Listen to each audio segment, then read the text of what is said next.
indeed. Good morning, everybody. It is, what is today? Oh, look at that. There's Sureshnie Rieder in the middle of our screen. It is Friday morning. It's the 13th. It's Friday the 13th. Did you know that? I Now you do. know. I'm very superstitious. Oh, boy. How are you, Sureshnie? Nice to see you. Good morning. I love your intro Hmm. track. It's so rock and roll, man. That's Well, yeah, cool. I was trying to play something else for you now, but it didn't seem to work for some reason. Don't There's you have always, any Bhangra? I mean, oh, please. Yeah, yeah. That wouldn't have been like slightly racist. Here comes Suresh. You play a whole Ding, bunch of ding, ding, Bhangra. Yeah. Ding, ding, ding, ding, ding, ding. ding. How the hell A are whole you? Punjabi MC. Oh, I I'm know. so good. I'm so good. What's good? The last time I think you and I chatted must have been about a year ago. Oh, Was yeah. it a year ago? Yeah. And I'm saying, Stacy Mm, girl, what do you have? no, I know. You're doing So well. No, I'm good. I'm apparently very good. you're moving houses and you've got a whole lot of rooms just full of packets and boxes and Yes. bags and oh my God. I know. It's got it. Apparently, I don't know. People say to me that if you renovate, which we actually started off doing, Mm-hmm. if you renovate, moving house, those are like the baselines for a divorce because it really Right. tests people's patience. But Oh, Lee and big I time. good. But yes, yeah, because Well, I'm a hoarder. I've realized this.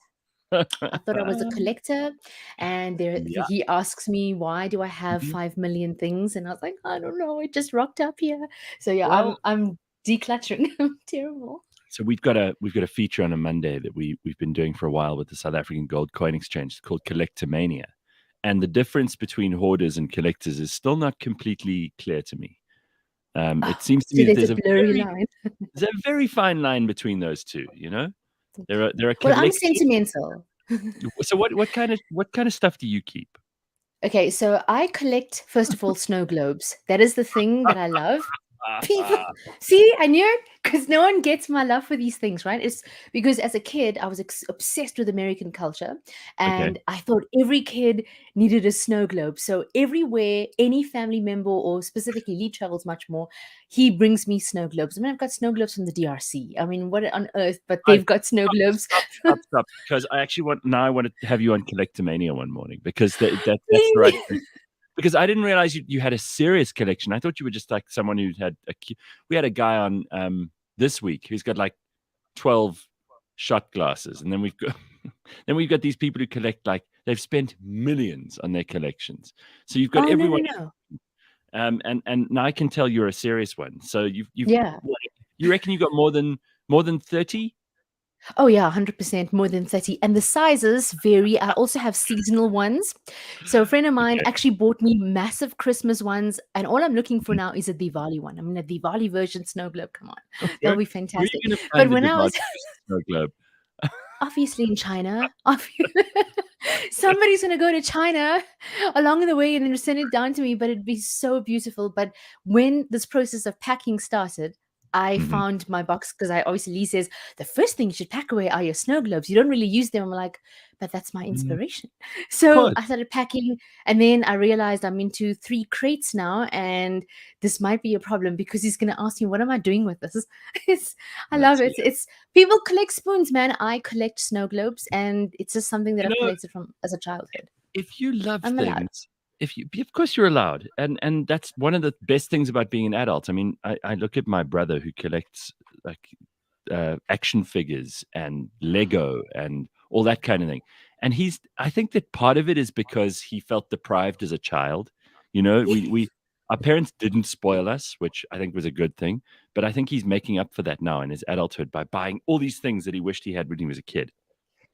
A So, hundred percent. Because growing up, I used to watch those rom-coms and those American movies. yeah. I'm so obsessed with all things American as a kid. I even wanted yellow pencils, yellow notepads.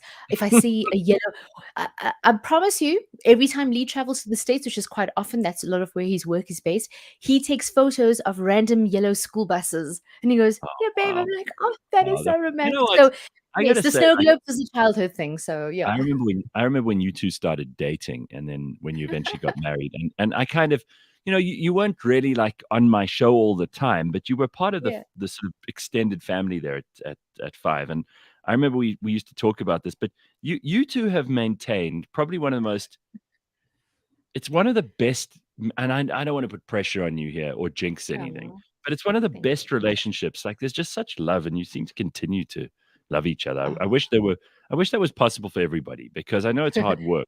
Any marriage is hard work. But Yeah. it seems to me that you guys have just you've got something special going on, and it's never gone away. It's great. Oh, thank you. We're gonna be married for 15 years this year, Wait. and Willie always so we're so different. We always talk about this with my daughter because she says, "If the two were of you were in high school, would you have been friends?" I said, "No. Daddy would have thought I was a nerd. He was one of those popular kids. He never would have been my friend. He always says I'm like a teacher's pet, and I always want to do things virtuously." Right. And when we got married, obviously we come from totally different cultures and backgrounds, and even like our personalities. I'm very like, okay, very sweet and everything, very religious, and he's this ultimate party animal. But he says the one thing that I think has worked is that I've never tried to change him, and I think that's why our marriage is what it is. I know that this is who he came in the marriage as, and he knows who I am, and neither of us try to change that. And I think if But you want to be a party animal, drink, go do it. how many people do you know who try to do exactly the opposite? Like, especially girls see a guy and they go, he's got Yeah. potential. I could make him better, you know? Oh, And so many. it's a big problem because, as the old adage goes, I've said it a lot of times on the show, but I love it, and it's so true. Often, a man will meet a woman hoping she never changes, but she does, Yeah. and a woman will meet a man hoping she can change him, but she really can't. She can't. And I told And myself that from sometimes the very that's where beginning. Yeah. that's where the You disconnect happens.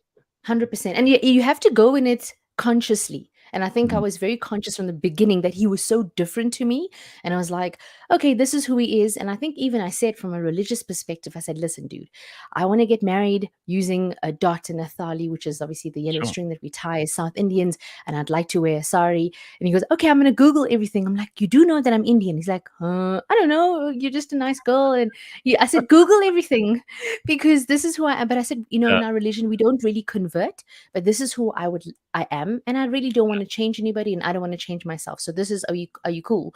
And he was like, yes, I feel there's a connection with you and I, and let's take this, 1 year at a time, and this is it. And I think that's why it is what it is, and we're very understanding and mature and Mhm. conscious, constantly like thinking about, okay, let him be. Well, He loves photography, he loves wildlife. I love that too, but I'm not getting up at 3 o'clock on a Saturday morning anymore. I'm like, you do, babe, go enjoy, you know. I So think yeah, that's I want to great. sleep. That's probably very, very good advice for a lot of people who are still teething and trying to change each other and trying to be the same and fit in with each other's lives in every way. And sometimes you let people be themselves, because that whole person is a whole person you fell in love with, and you're a whole person. Correct. Yeah, And why should and either and of my you why should either of you have to, bend double yeah, to and my make dad it always work? said our identity is very important. He said, my dad was like, obviously in the beginning, he was so scared. He was like, listen, Mm, he's very different, but you must remain who you are. And I said, of course, Dad. I don't. You've taught me well, but also I am my own person. We all come into this world that that when I MC weddings, right? I MC weddings all the time, and I love it. And people always those speeches happen, and then people yeah. say, oh, you complete me. And I always say, actually not. You were a complete person when you arrived, and you actually just But enhance you each can't other now. you can't say Maybe that's that's what at it the is. wedding, right? You can't go like, No, "Oh, no, no, I tell them afterwards. Oh, my those are word. bullshit. Can't complete them." What are Oh, you, when I full hear of that nonsense? exactly, and when I hear that, I go, "Okay, let's see how this goes." But that's what it is. Look, They I've get seen that, extreme couples where they dress like each other, and that's crazy, where but did they yeah, get but that from, that Tom Cruise movie, that "You Complete Me" nonsense? was it from a Wasn't it Tom from Cruise movie? Yeah, it was Oh, from yes, Jerry Maguire. Jerry yeah, Maguire that's it. Sports and Agent Renee 1. Zell. You complete That's it. me. No, I "You find that complete me, little yeah, heart thing." it's not Oh, real, and there's God. so many real facets of marriage that you'll have. We learn. We every day we're learning something new about each other. We're learning to be patient.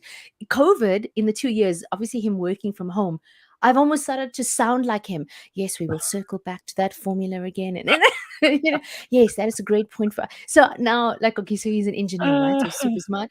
So now I'm picking up all this. Yes, the volumetrics of the capacity and the opacity of this and this pump and this valve. But yeah, that's the thing, as a partner thing, you end up, and he has Indian lingo down to the T. You're He's picked up joking. it.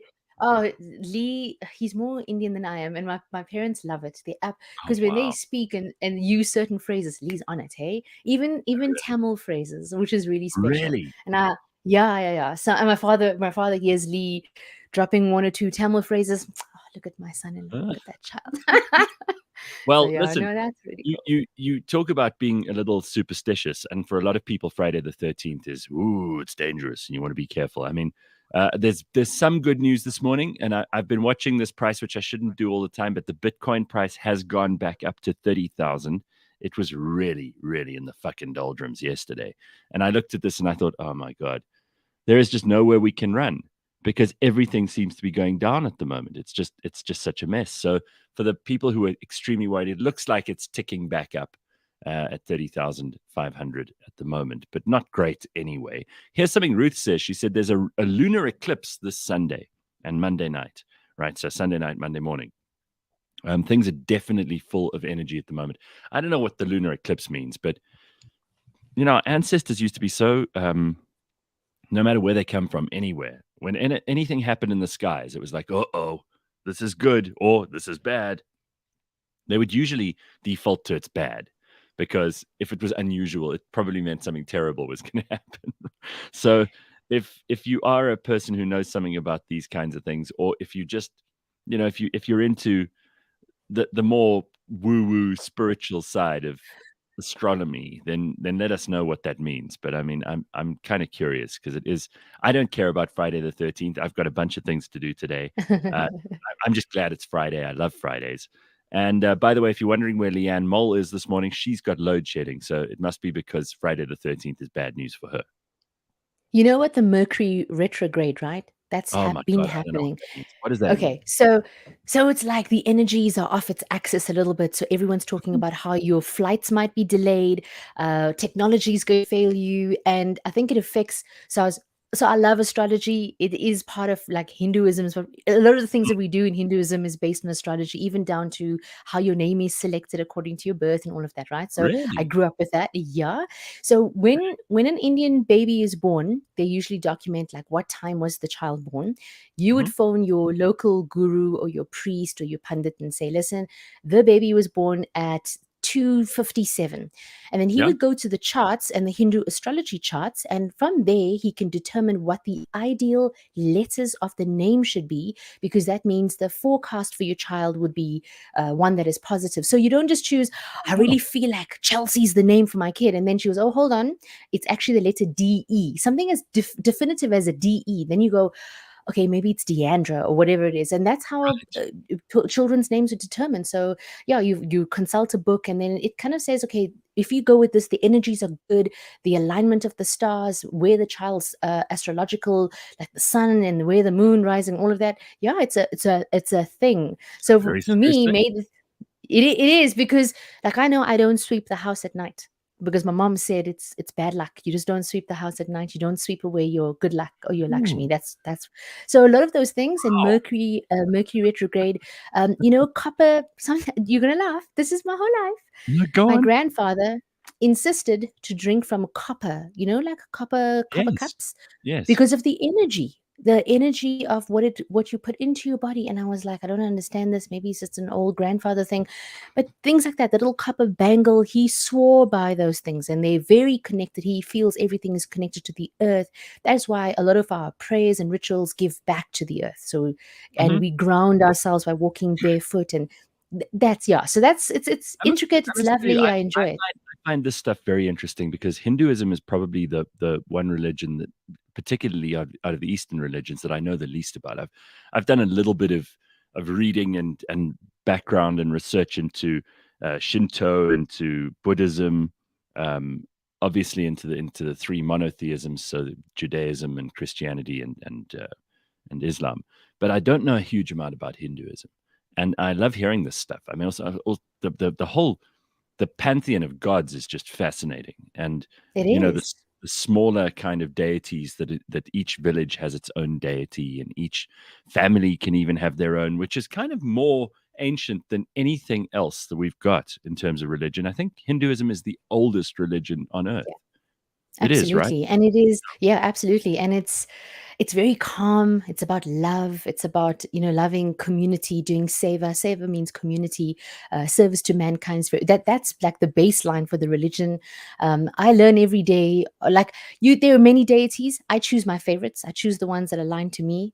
Same Mhm. with my family, and like my mom and dad choose a very simplistic route. Very spiritual. We do all of the prayers and stuff. My mom was like, you know what, whatever you feel you align and connect with, then go with that. You don't have to overcomplicate things. And yeah, I think it's a very peaceful religion, very colorful. I just love the stories that go with it. I love the stories of love, being good to each other, conquering evil, always coming back to do good for your mom and your dad, do good for the elders of the community. And I always like giving back in that way. It's a beautiful religion. I think it's often misunderstood because people often think that, oh, is it about idol worshipping? And that's No, often the that's criticism that we get. And it's not. yeah, sure, Read but about it. And that's yeah, looking at it through the lens of Western religions, I yeah, suppose. yeah. But it's interesting to me. I mean, all of this stuff, I find it fascinating. Congo Chris says, "I judge your Indianness based on the quality of your Indian desserts. I need samples." Friend, I make a very good soji with cream and toasted almonds. My soji is tops. See, I even added an Indian line there for you. Tops. Vermicelli, payasam. So That's my Indian Shani, dessert. Shani's looking for some credit here. She says, "I drink from a copper jug." Does that help? Very good. You're so good, I Shani. know, That is, she drinks it's from the jug. something. She's like, Oh, like ah, this. Look, look, look, look, look, like a Viking. I didn't realize. And look, everything has gotten so westernized, just like yoga, right? Where yoga started off, and Mhm. people talk about Yeah. the positions and having a Hindu basis. Now there's a yoga and a namaste and this, that, and it's become so super commercial. Just like the Mhm. copper jugs, I've seen copper water bottles, and I've seen those fancy little Yeah. things that even school kids, and I'm okay with that because as long as you're trying something that's great for your health, go for it, man. Well, Vyasan is adding, it's the oldest surviving culture in the world. Indian history is very complex. And he carries on and says it is polytheistic religion. So you're not forced to believe in any Yeah, particular God. You bring the ones in that absolutely. obviously mean something to you. Yeah. I think that's cool. So Yeah, and I have to there's languages, right? There's like all the 5. We've got 5 predominant Indian languages. I'm Tamil speaking, so a lot of Tamil people also, in terms of the deity choices and the prayer choices within Hinduism, we have our favorites, and same as the North Indians, the people that speak yeah. Telugu, and yeah, so it's really cool. A friend of mine just went to India and sent the most amazing pictures back of but I think they were in where were they I don't want to get this wrong. I think they, The South in no, Mumbai, were they in it was Chennai? right up in the north, but not like not Kashmir North. More Oh, that's pretty North Kashmir. Very North. Rajasthan. I'm Rajasthan. oh, She probably saw all those Mughal Empire temples and palaces, mm, didn't she? Like, oh, that's man, beautiful. Yeah. magnificent. Do you Yeah, know I, I've never listen, been I've never been to my that's motherland. outrageous. You have got And to you go. know, It's crazy. and Lee's actually gonna go before me, and I'm so jealous. What Yeah, a cheek! What a cheek! he's got You introduced him to Indian and stuff, and now then he came before you. How he's got outrageous! actual friends and colleagues that live in India. They've sent me saris as a gift and like, "No, you must come, you must come." And I was like, "Oh man, you can't go before me. This is like embarrassing. Like my Yeah, Indian card has just been taken back." And my totally. father was very impressed that Lee, oh, they're gonna love him. He's so fair. Dad, he's not fair, he's white, but it's fine. Yeah. So my dad, my dad's shame, bless him. Oh, that's Yeah, so amazing. he'll get to go, and he's going to the south where my people come from. Like my grandparents came from Madras, Pondicherry. That's where we're from, our Chennai, and now That's we've got right in the south. relatives that still live there. Yeah. And yeah, so that's where my heritage comes from. That's amazing. Well, he should really have taken you along. I think it's outrageous.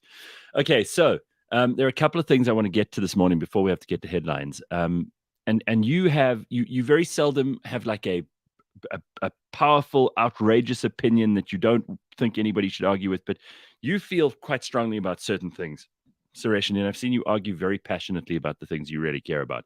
And people have been giving Kim Kardashian a hell of a hard time recently. And I mean, of all the people in the whole world who never thought they'd have to hear a defense of Kim Kardashian, I'm at the front of that queue. But I'm going to let you do this because you might just teach me something. People have been giving her hell because she was too fat for a dress, or she was too thin for a dress, or What was the story? Because I didn't even see any of this. It was at the Met Oh, Gala. I saw Met how Gala, yeah. it was her sister who wore the baseball cap with like almost like a wedding Oh, dress thing. Kylie, yes. Yeah. Now that It was all I yeah, so Virgil Abloh, obviously one of the like most kind brilliant of. designers, he actually designed Kylie's outfit before he passed on. And I think it was called Oh, Gilded something. So if you understood the theme, it was almost so he actually got the theme right, but people like, oh, she wore a a cap and yeah, with the veil right. and then this beautiful ensemble didn't make sense. But a lot of Met Gala outfits don't make sense if you understand. But if you No. read through and go, oh, so you pick up what is appropriate to. I But mean, Blake you're Lively very into fashion. always So I'm not gonna oh, I pretend I love know it. what any of this is. Okay, I'm so not gonna Blake pretend I know. Lively so Blake Lively always nails it, and she had a tribute and a homage Uh, to the Statue of Liberty, right? So this beautiful convertible dress, that's what she wore. But Kim, Ripley's, believe it or not, the museum, they loaned yes. her Marilyn Monroe's bedazzled, gorgeous sequined dress. It's this like Oh. nude ensemble. And she used that when she sang Happy Birthday to JFK. Remember that like Oh my god, that's a that very moment? famous dress. Hang on, I've got a picture of it. Let's just put Yeah. this up on the screen so people can remember. Alright, so there's a bit of history here then. So she Yes, borrowed this absolutely. from the museum. Yeah, so the museum said they'll loan it to her. Wow, This is the look at that. dress. Yeah, And I wish you found the picture of Marilyn in this dress because I'll Marilyn's try body, and find it. wow. I'll try and Yeah, find it. and you know when we always talk about full-figured women, Marilyn had, Yes. wow, she was gorgeous. And but Kim, in order to, and Kim actually shared the fitting process of this dress because the back needed to be little, like actually cut a little bit and then sewed in because Kim's derriere is a little bit bigger than Marilyn's. Kim's area is And bigger so than she everyone struggled to get it else's. up. Yeah, so you Yeah, can for sure. see, you have to see this video. So Kim borrowed this iconic, beautiful dress, and it was in this Wow. museum. I think it's like 50 or 60 years old. I can't I've remember got to now, but admit right up front, I didn't think this was gonna be interesting, and I was indulging you, but now I'm down the you see, rabbit hole. So here's a picture of spirit. Look at her. Marilyn wearing that very same dress. So listen, this is she's paying homage to Yes, the exactly. golden era of Hollywood. She's paying homage to the woman who was, at that stage, the most beautiful woman in the world and whose life was actually an absolute misery. I mean, she had the most Yes, difficult gilded life. glamour. She was treated so badly by, the Hollywood executives, by JFK, by society as you know, at large, and she I think died in they the most actually, yeah, and they depressing. probably labeled her. She was called They a labeled slut. her that bimbo. Yeah, Yes, that's bimbo. exactly. And maybe Kim thought this is what people are calling me in this Mm. century. You know, maybe I bring this Well, back and realize that's beautiful. probably what it is, but I gotta say, like, they both look Oh, so did Kim have to get her body because she couldn't alter the dress, right? no, she couldn't. But they did kind of alter the back because Kim's, like I said, her bum is She can very much differently shaped. bigger Yes. ass. So to and if you the dress is so slinky, it is like it's tapered. It's tapered to the bottom where she even walked like Marilyn. You have to see the video because that was I was like, wow. So it wasn't like Kim putting on a show. She walked like a penguin in this dress. She was like tiny little steps, the exact way Marilyn like hopped onto the stage and Yeah. she did this, like she was like skimmering along. Alright, And the dress, so it couldn't go up. Yeah. let's give Kim some credit. I mean, Yes. this is putting a lot of thought into it. She's not just doing what most people would have done, attention-seeking Kardashian style. Yes. This is quite an impressive homage that she's paying, and it's not all about her for a change, which is actually quite cool. Correct. Yeah, and I Alright. thought it was a beautiful tribute. So what happened was, so this dress, obviously Marilyn's physique, Kim's physique, completely different. They, Mm, shaped differently. She's tiny in some places, Marilyn's bigger in other places. mhm, Even the boob area was like very pointy and coney because that's how Marilyn's style of bra used to be. But right. Kim had to lose around 7 kgs to fit into this dress. And she knew when she got the dress the first time, she was like, okay, obviously I'm a little bit big for this dress. But Kim, if you know her, she's like a fitness freak. Every day Yeah. there are trainers in her house. So she's always been this person. She's somebody who's all about fitness and being healthy and all of that. And people lost their minds and they see her. First of all, when she rocked up on that carpet, people were like, oh, it's such a muted dress. It's just so boring. Because they always expected they expect the worst of her. But this time Yeah, she but went also really classy and she looked I mean, beautiful. there are people who look like I didn't watch the Met Gala because 'cause I'm not a Yeah. fashionista like you are, but some of the Met Gala outfits are just stupid and people look outrageous. They look like they've been attacked by Yes. wild animals. They look like they've been shot by electricity. I mean, some of them. I got to say though, that the one that kind of jumped out, and I can't believe we're talking about fashion on my show. But this is why I love. I love This is why I it. love having. This is why I love having guest hosts on. I learned things I wouldn't have known about this Maryland dress if it wasn't for you. The one I did see because people made a fuss of it, and it was all over social media, was this Blake Lively outfit, which I got to Yes, say, this is the one, Statue of Liberty. So, do you see that bow that is on her hip? Okay, so yeah, when okay. she So rocked let up, me explain this okay. to people who are watching, and I mean who are not watching, who are listening, Oh, because yeah. we've got more people on the podcast, and they might be listening at whatever time. So Blake Lively was wearing this. It almost looks like copper and bronze Yeah. colored kind of thing, but it swirls around her, and it's very tight fitting, but it's also got this long train, and she's wearing gloves up to, the gloves go basically up to her armpits, and she looks really good. I mean, she's a beautiful looking woman. That's Ryan Reynolds' wife, right? That's right. And did you see him on the carpet? He was like in awe, like he'd never seen her in the house Really? and they'd walked in together. But when she Oh, wow. transformed this dress, that is Mhm. when he was like jaw dropping because that was the beauty of this dress. Every detail was a tribute to New York and the Statue of Liberty, even the crown. Apparently, there's 12 little spikes, and the 12 spears represent part of the Statue of Liberty history or something like that. Hmm. She's on the actual board. Blake Lively's on the Met Gala board, so she Oh, understands an assignment. She really gets it. And then she transformed this dress because Statue of Liberty, if you see her colors, almost like a jade or a green. yeah. And then when she reversed this bow, it's the color changed.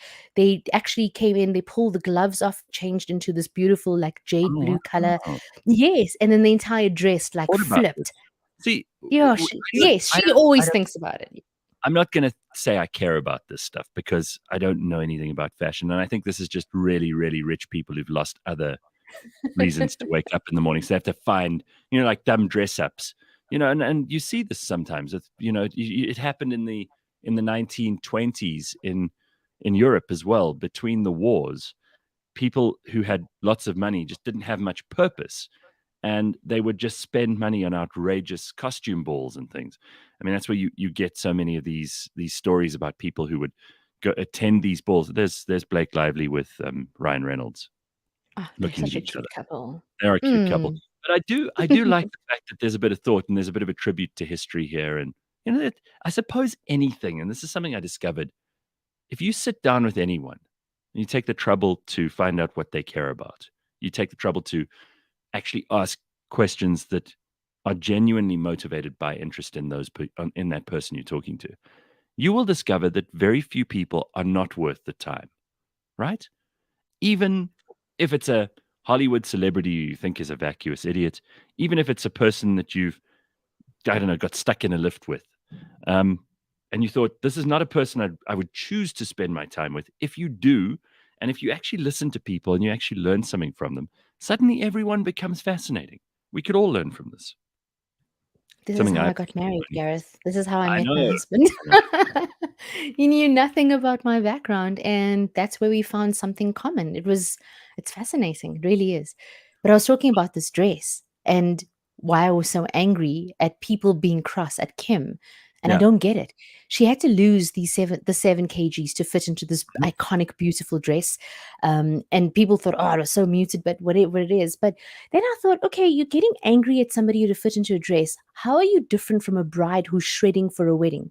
How it is then It's men no and women difference. who are there's no difference. So why is she getting all this hate and people were clumping all this responsibility?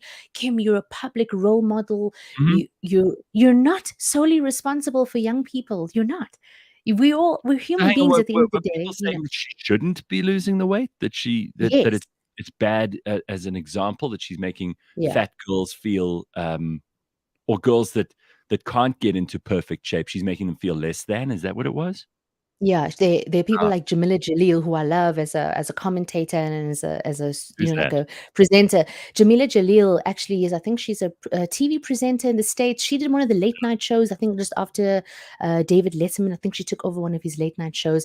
So I think look, automatically she's very against the Kardashians. Okay, so you already know her narrative, and she's always calling out people like Chloe for fixing her nose. Chloe, you're beautiful already.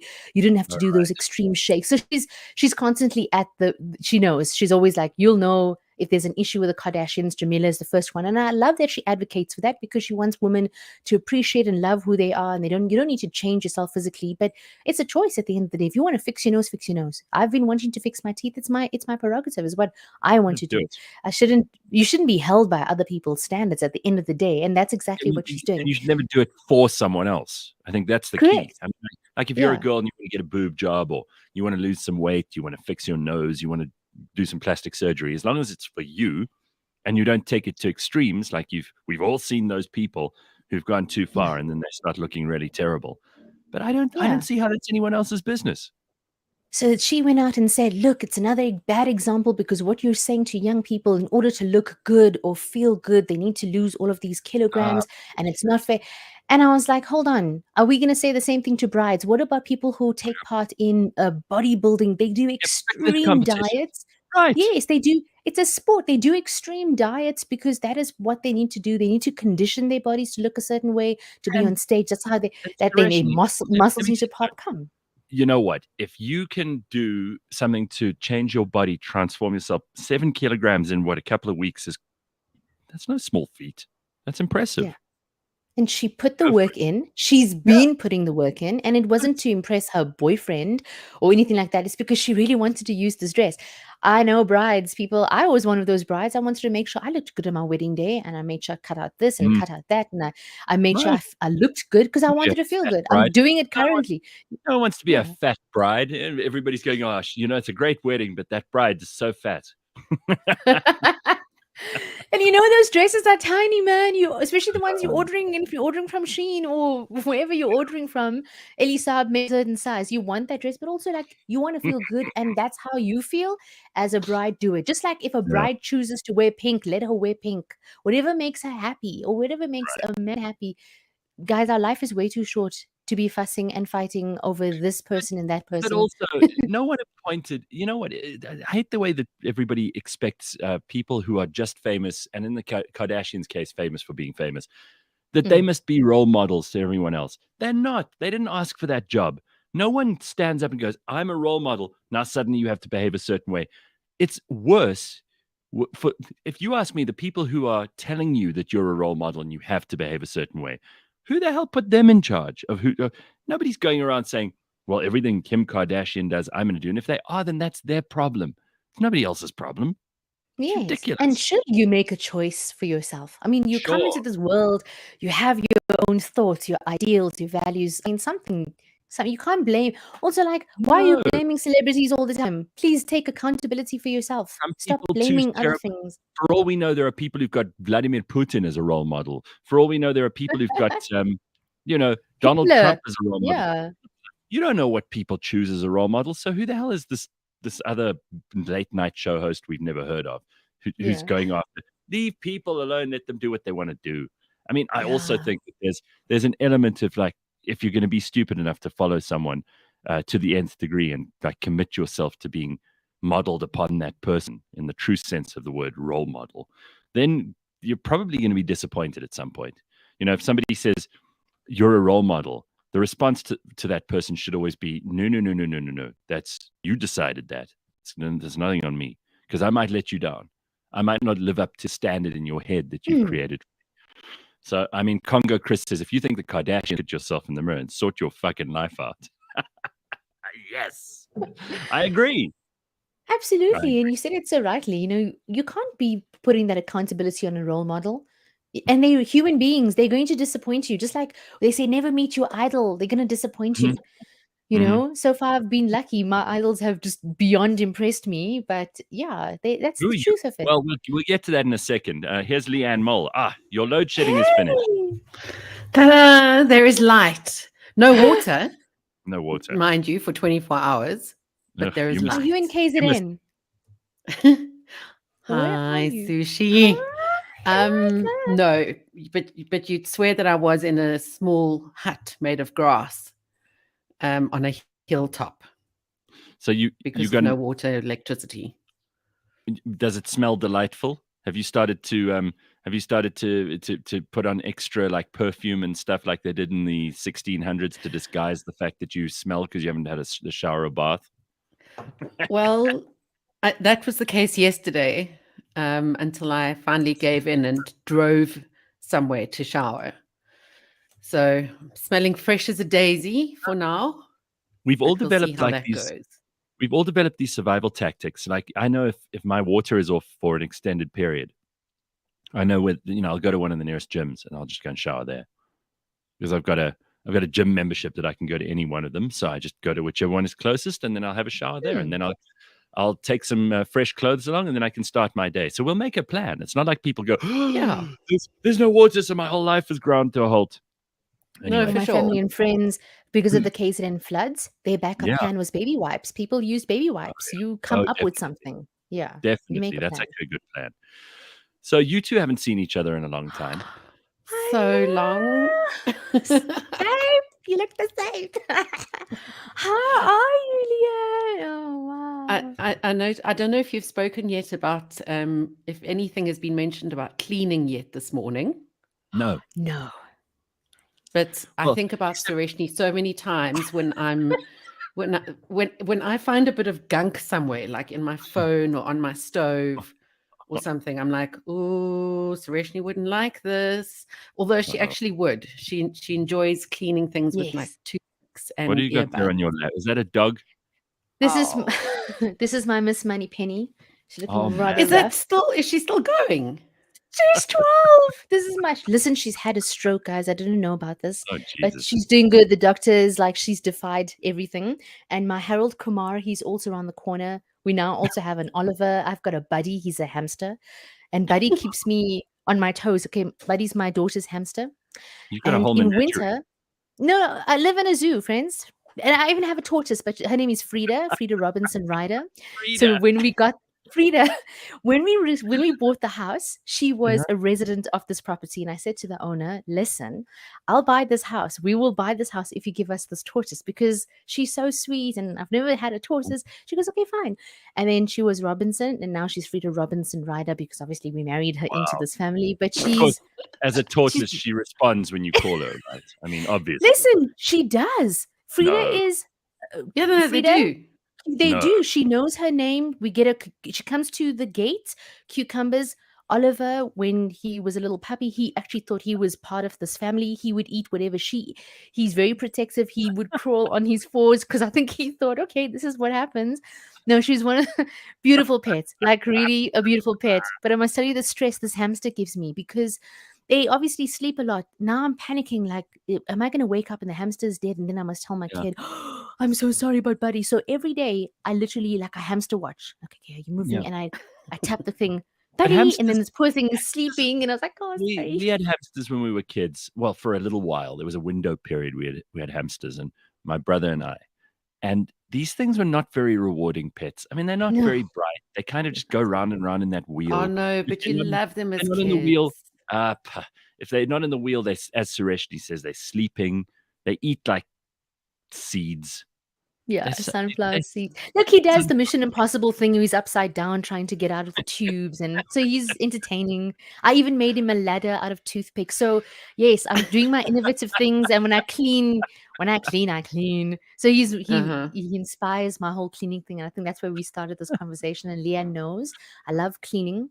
It was so extreme that when we were in studio, in our previous studio at 5FM, I used to bring earbuds to clean between the faders. Remember? Oh yeah. And it was so pleasurable. It was the best I have to thing. tell you quickly a story about a hamster because I saw something on my FIPE, my For You page on TikTok the other day. A vet, well, this is the vet telling the story. She has a little girl come in with a hamster and says, I don't know what's wrong with this hamster. It looks like it's dead. It just sits at the side of the cage, along the side of the cage. It doesn't eat. It doesn't clean. It doesn't use the bathroom. It doesn't move at all. I finally, take it out and it seems okay. But when I put it back in, it's just not enjoying itself. And the vet looks at this hamster and she's like, I don't understand what's wrong. I would have thought maybe this little girl handed over a dead hamster. But no, so she gives her a little examination and feels her pouches. Turns out that they let the hamster play on the fridge. Yeah. And she'd taken one of the tiny magnets and put it into her pouch. God. And Oh, so she was no. magnetized to the side of the steel cage. So every time she got in there, she couldn't move. Oh my God. Yeah, you see, hamsters not a very Oh, that is rewarding- funny and that's brilliant. But stupid animals. They really are stupid. All right, it is a Friday morning, which means we also get joined by Ben this morning. Ben Karpinski is live from his house. There he is. We've Hey, got everybody. Sureshnie, Ben, we've got Leigh-Ann, we've got me. It's going to be a busy morning today. We also, later on, just to let you know, we're going to have Matthew Govender, who's a comedian, an actor, and an influencer on TikTok. He's hilarious. I was watching some of his videos last night because I'm not on TikTok, so I wouldn't have known. And Dory sent me a whole lot of links of all of his videos. He is really, really funny. He does a lot of these kind of Indian parent situations where the, hey, Ma, and then the Ma comes in and she like, what are you doing home so late? Were you drinking? Is that what you've been doing, drinking? That kind of who's that girl? Who's that He's- girl? Who's that kid? It's really hilarious. So we're going to have him on a little bit later on, which is really cool. So, yeah, I mean, we were just talking, Ben, before you joined in about hamsters because Sureshnie's kid has got a hamster. And I was saying they're stupid pets. I had one when I was a kid. And I've never gone, oh, you know what I need in my life again is a hamster.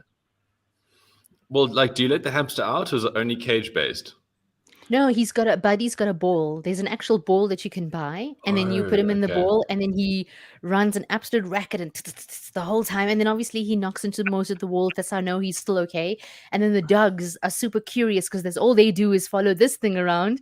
No, he's fascinating. And then my daughter loves animals, so now Buddy's climbing on us, and I freak out, man. And she also wants a corn snake, and I said to her, listen, never gonna Never happen. gonna I think it's a great pet. But here's the thing, right? As an Indian person, I keep frozen ginger and garlic in my freezer, and it's usually in an ice cream container. I don't want to be opening up my freezer and then now I'm seeing like potential food for a snake, like a rodent, frozen. No, and I don't want to see crickets. Nothing. I don't want to be putting. No, it's never going to work. And you know what happens? Unfortunately, kids who want these things are never the ones who are going to have time to take care of them. So me, I've become the parent for a lot of these things. Look, she's great with her animals. She's excellent with her pets, and Buddy is very well taken care of. But it's those days when I was like, I don't want to be the one touching this thing. Now she's going to want a Yeah. snake. No, you don't want a No. snake. No, I of have course not. no reptile policy in my house. I don't care. Even Yeah, if I had but- reptiles. Pardon my reptile ignorance, but what's the significance of a corn snake? Is it just less So when she dangerous was- than a? Yeah, when she was younger, she started watching. Sorry, I'm going to be making a school tie, and I'm really good at making a school tie. Okay. When she was younger, she saw this vet series, and he said, ideally for young kids, corn snakes were the friendliest, easiest to help, and I don't think Friendly? they're venomous or they're friendly. No, Friendly? never going to happen. No, And no, They that's are not very they- friendly. Yeah, and They do are. they I've like actually got a- hamsters? Gareth, I'll send you a photo of I don't corn like- snake. we can't have the snake and a hamster. Are you No, crazy? She Buddy's won't gonna be go. eaten. Buddy's going to be eaten. There's no way. Like there's something Buddy about wants to- reptiles. You know, we talk about the reptile brain, which is right in the middle of all the other brains, and it's the most primitive. There's no way you can switch off those instincts. I don't believe reptiles can be friendly. I don't get it at all. Sorry, not my thing. I'm not buying it. But I will say this as well, and this is an interesting point, that a lot of people they have this need to like fill their lives with all these exotic and weird pets. I'm perfectly okay with dogs and maybe cats, and that's where I draw the line. I don't want birds. These birds that live in cages, I always feel sorry for them. I want reptiles. And frankly, rodents aren't particularly interesting either. The weirdest of Yeah. all is those guinea pigs. I don't understand those things. Oh, I had guinea they're pigs. so They're cute. adorable. They're so fluffy. No, they're lovely. But you're right, and this is what we told our daughter, that it's not fair to see. I don't like seeing Buddy in this cage. I don't like seeing him trying to get out of the cage and like gnaw at the little edges, and I don't like it. And I said to her, this is going to be. She's had 2 hamsters, Scratch, who's now in our garden resting in peace, bless her soul, and I've had a George Luca, who's also in some complex that I used to live in, a Jenna Clifford box. I did a whole funeral for that hamster. This is the last hamster. You see, I love my pets, guys. I did a whole Hindu funeral for George, and I said to her, I love this hamster, but I don't want to do this anymore. And I don't like seeing animals in cages. Our dogs don't have collars. They run free. That's how animals I feel. Obviously protected and stuff, but no more hamsters. Love them. Not going to happen. Well, this is interesting. Guinea pigs are apparently a delicacy in Peru. Know that. That's great. All right. So just a couple of things here. Ben, someone wanted to say that your photographs that you do, your phototherapy thing in the morning, which I think is just such a cool thing. We discussed it very briefly the other day. Robin says it's a game changer. Thank you very much. It's also kind of a documentation of a whole year. So what Ben does to simplify this for people who don't know is he goes out every morning. At what time is it? Like 5:30? Yeah, 5:30 is my first photo / start of walk. So he starts off with a picture of himself, so you can watch how he deteriorates through winter and then comes rapidly. Back. Yeah, and then he takes a picture of exactly the same place every morning, whether it's light or dark at exactly that time.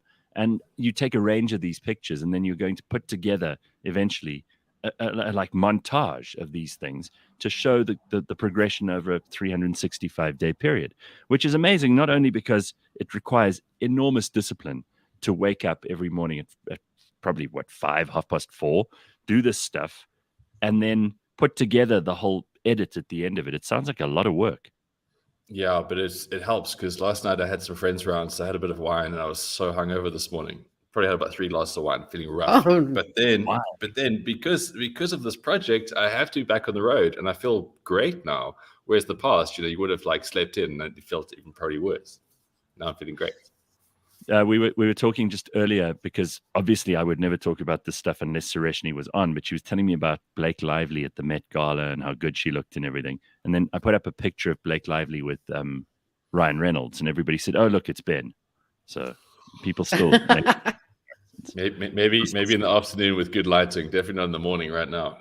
Nah, listen, nobody in the early morning. Are you joking? I've never ever started this show and thought, wow, I look good today. Not once. So you know what? Shame. There's not once. What a rough way to start the day. I know. And then you put yourself out there to like thousands of people potentially. So Tracy says, does Ben still do the cold showers? Yeah, every day. And your body hates them every day. Warmish. So yeah, subjecting yourself to the cold water, it's never easy. But it's cool. It's just like you've always got to find ways to humble your inner bitch in life. Because unfortunately, when that takes over, there's no hope for you. Yeah, I mentioned yesterday to Pumi, I went to the doctor because I had this long, lingering cough situation, which thankfully it's now gone. You have to finish that sentence sooner. You can't say, I went to the doctor because I had this long... Yeah, it sounds like it's going to get gross. Tapeworm. Anyway, I went to the doctor. I got this because she said it's not a serious thing at all, which I was very thrilled about because you know how I think everything is going to be cancer and that's the end of my life. Even though I'm not a paranoid person, whenever I get like a persistent problem and it won't go away, I go, oh, this is it. This is definitely the thing that's going to take me. So luckily, everything's cool. And I woke up yesterday and today feeling much better. So I got back into an exercise regime too, which I'm thrilled about. But I've also started reading again, which is good. Before I go to sleep at night, none of that light in your eyes that you don't need, that blue light. So good. Bad for you. By the way, if you're wondering where Sureshnie went, she just popped off quickly to get her daughter ready for school. See, mother duties. You have to do these things. And she's back. She was about to do a tie with. She was about to do a tie with one hand. I was so intrigued by that, and then she went around the neck. Actually, I did the tie while you were chatting, Ben, when you just joined. And I make a very good samosa tie. My husband and I are very competitive. And he went to this fancy boys' school, and I said, listen, my man, let me show you my primary school talent here. And every day I'm like, look at this tie. Parvani's principal should be phoning me and saying, Mrs. Rieder, this is the most perfect tie I've ever. He's never called me. And the principal is very much about that uniform being tip top. He's all about the kids have to be smartly dressed. And every time I make this tie, I even made a video. I was like, going to show Mr. Pino, tell me like what you think of my tie. So I did the tie. He's probably just jealous. He's just jealous. That's the only reason he hasn't said anything. Absolutely. I know. And I'm and I was like, it's perfect. It sits beautifully. There isn't like one section too long. And I was like, he hasn't said anything. And then I had to do the hair and money for market day because grade 2 is doing market day. Market day. market day. And then she says to What me, do you- Mommy, don't what give happens me there? notes. So it's like an entrepreneurial day. Each grade. So these are the babies, right? So first of all, I couldn't give her notes. I needed to give her coins. The little ones make things like brownies, and then they sell them like for 5 rand. And you actually pay for a license. So you pay a shopkeeper's license. They give you your class table. It's a thing. It's actually brilliant. But you to see, teach kids. that's so Yeah. educational. Like yesterday, I Yes. had a woman. I'm selling a sewing machine, and I had a woman yesterday phone and say, "It's This for is you. my How 7 old? and How old are you? no." Sitting My in a mum- sewing machine. My mum What do you made want- me buy it. My mum What, made me buy it, do you go to And- Spinster's Tree to sell that? and I've never used it once. She used it to hem some curtains, so now I'm like selling the thing. So I get a call from a woman who says, "My daughters are 7 and 10, and they've got a sewing business, Brilliant. so they'd like to buy it." And she says in the background, "Sophie, go and get your ledger. Let's see your budget." She's Oh got my them working God. out a budget. I'm like, wow. Sounds like she's running a child factory like they had in Victorian times, where the It workhouse. does. That's what And at that age, I was making my Barbies have sex. I mean, Well, look, I want to ask the same question Ben asked just now. Like, how old are you to have a sewing machine? And you've been selling a lot of shit, Leigh-Ann. You've been selling a Well, lot I'll of tell shit, you, like Gumtree and I had everywhere else. to. You have an Yeah, I had overlocker. to. Perhaps do you have an overlocker for us to buy? No, Is it a my- Singer? What How brand do many you quilts? have, How girl? many quilts do you Imbecile. have left? Imbecile's the one. Do you know how that's like the Ferrari of sewing machines? You have an imbecile, then it's very fancy. Mhm. How much you selling for? You're discounting, asking for 2000. myself. 2,000. Sureshnie, What model? Are you stereotypically bargaining like an Indian? Yes. First thing in the morning? Listen, there's no Jesus. shame in that, friend. I use it up until today. Okay, what's your price? Match me. What's your best price? No. What's your best price? No, that's Yeah. cool. Marketplace should have been created for Indian people in the first place, guys. The deals we'd be giving you, but that's really awesome. telling you. I'm a hoarder, so I've got a tiny, a mini sewing machine. My family are in. That's their part of their trade, so I know all about these machines. I'm super interesting. I'll never forget a line that you taught me when we were talking about Indian food once, and you said, Joburg spices at Durban prices. Yes, And I still remember that. I'm like, yeah, you see, we pay too much here. Durban prices are better. Speaking of 100%. prices, let me ask the three of you a question quickly, and it's something that maybe someone in the audience will answer too. I went and posted 2 letters yesterday. I still write handwritten letters, right? One of them went to Cape Town by courier, because you can't trust the post office, right? So I went to Postnet, posted 1 letter to Cape Town and another one to London. What do you think that cost me by courier? Just a letter, normal little letter on, like 1 or 2 sheets of paper in an envelope. I'm going They to go with weigh 7, them, right? 7 Rand 50.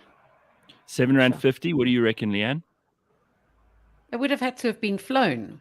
Mm-hmm. Oh, no, wait. So hang a second. It's door to door, So right? 3,000 Rand. 3,000 Rand. Hmm. What do you think, Sureshnie? I'd say they'd weigh it. They look at the dimensions, maybe a couple of stamps, 45 Rand. Okay, Sorry, well, I'm gonna go back to 128 Rand because I've just done the math. okay, you revised it up. Okay, so the closest of all is Beth, who guessed 700 Rand for the two letters. Now, I'm sorry. Who are you writing What? to? Is this person worth 700? 700 Rand for a letter. Yeah, so look, for 2 letters, the Cape Could have Town bought one a sewing machine. I know, from Leigh-Ann. Well, I mean, listen, so it was 180 Rand for the Cape Town one, which I think is kind of ridiculous. But at least I know it'll get to this person. And 500 Rand, 580 Rand or whatever it was to London. Now, these are important letters. I don't normally send post, and I suppose I could have used the post office and it would have cost me a fraction of that.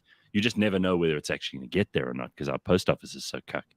But I suddenly thought, wow, they've made it so expensive that now you do have to consider email, even for someone like me who I do like to write the letters occasionally. But it shocked me, like 700 Rand for 2 letters. It's crazy, right? But Gareth, I think I think write and scan. Ben? Yeah, but I think you can send like 5 kilograms of, I don't know, sweets or whatever for the same amount of money. I just don't think that.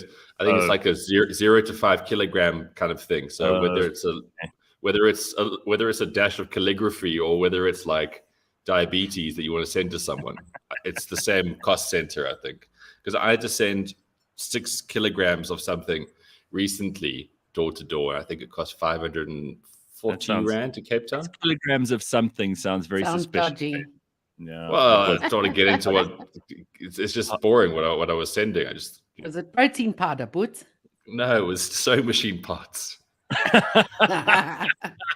So it wasn't hard drugs. No, of course not. Okay. Carl says, Gareth, have you heard of email? Yeah, I know. And Chris as well. Look, screw you guys. I sometimes like to do something. When last did you write something? Like actually write with a pen? Oh, I love all the writing. time. I keep a I'm journal. writing right now, actually. Yeah, you see, I write things all the time. I keep little notebooks when I'm in meetings. I write notes, that kind of thing. I like a bit of writing. My handwriting. Did you have pen pals? Did you have No. a pen pal as a kid? Yeah. I had one. Yeah, I had one. Didn't last very long. Where was she, Ben? Did she live in some like third world country, and you were the only person she could learn English from? No, I remember there was a big thing. You would have to like send off 5 rand to like somewhere, and then you get like pen pals. And then I think I got one pen pal from like some Scandinavian country. It was a one-letter thing. You paid for a pen pal. It's not how it works. It's like a mail order pen pal. No, essentially, it's not like you got to pay for the network, right, to register as a person. But I was probably just writing letters to some Norwegian man with no pants sitting at home. eating chips. And then I think I had a local pen pal. I think we got she was in Nelspruit, and I think there was like 2 letters, and I don't know where it ended. You probably got bored and ended it. I think that's hilarious. Well, I was 11 or 12. That was the kind of social media of that era. There wasn't anything else. That was the best way to. Yeah, I had boyfriends I used to write to. You thought they were boyfriends. They were also those pantsless men in Norway. No, man. Yeah. They were boyfriends that you met, and then they lived far away. There was one in KZN, and there was one in Portugal. Well, he was actually from the Netherlands. Mm-hmm. He died after being hit by a truck. How did you find out about He died because he was 85. Yeah, he was 85 in natural causes. His friends wrote me a letter to say he died. Oh shit! Because your letters. Did he leave you money at least, or something, estate, waffle? Did they know that because your letters were piling up in his post box, and they were like, yes. These Dutch guys are like, these arme vrouw in South Africa, she weet niet, hy's dood. And they were like, oh, we better reply to this stupid bitch because otherwise she's going to keep writing. That's hilarious. All right, well, here we go.